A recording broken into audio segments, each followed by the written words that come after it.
So here we are on the other side of the wall, and this is an amazing piece of artwork. Now tell us the story, please. This came about with the Chermside project. So we went out and there was a competition with our youth to see what they could come up and design it and paint the picture themselves. So this is what they came up with. It's about graffiti reduction, because obviously these walls are usually green. They have the tennis line, as you can see, on them, so they're a target for graffiti.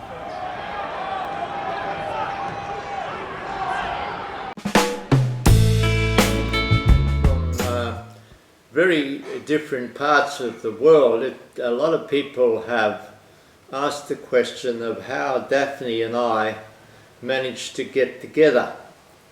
Well, I went over to Wimbledon and played a couple of times before she came, and then I was at one of the tennis centres one time, and a very good friend of mine, Gordon Forbes, came walking away from the courts towards me, and I'd been practicing, and he said, "Trevor, you've got to go and have a look at the centre court." He said, "There's a girl on that court there with the most fantastic legs you've ever seen." So I went up and of course looked at these very pleasant legs, and at that stage tennis was all I was interested in. I wasn't interested in getting a girlfriend or anything at that stage. But we then, later that year, I was being sponsored by Dunlop Sports Company, and Pat Hughes, the chairman, rang me and said, "Trevor, you and Owen Williams are going to play in Ireland, in Belfast, and there's an Australian girl going over to play as well, and you are to look after her." So, being what I am, I've been told to look after her. So we travelled there, and from that we became very friendly, and she was someone I really liked. So the Australian girl you were told to look after And was being Daphne. Australian was, a long way away, but it was a friendship. It wasn't a love affair. It was a really good friendship, and we of course then parted at the end of that year.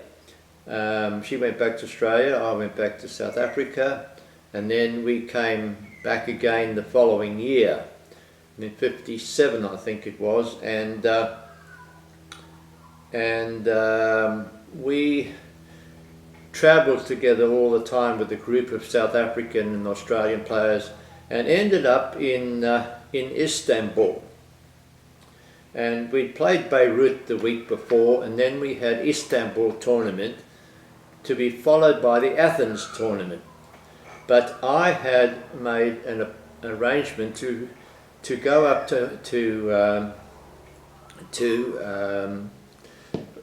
or somewhere up with Rod Drobny to play some exhibition matches, and Daphne was going to play Athens the next week. So it happened that these things perhaps are not under your control, but we basically had said goodbye to each other, because I was flying back to South Africa, she was taking the boat back to Australia, and what happened was we went out in the morning, and I saw Daph off on the Athens plane at the airport, and she went off to Athens.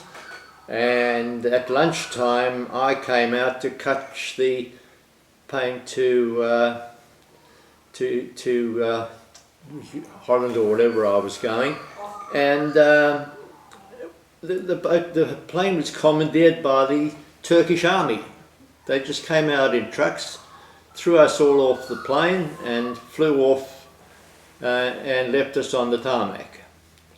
And I feel this was an act of God, because from that I was able to get a flight to Athens that night and met up with Daphne, found that the Suez Canal was closed so she couldn't go home, and I was faced with doing what I had to do. So I said to her, "Well, look, come up with us and play these tournaments," which they were very happy to have her come to the tournaments, and we then went up there and and from there I flew home to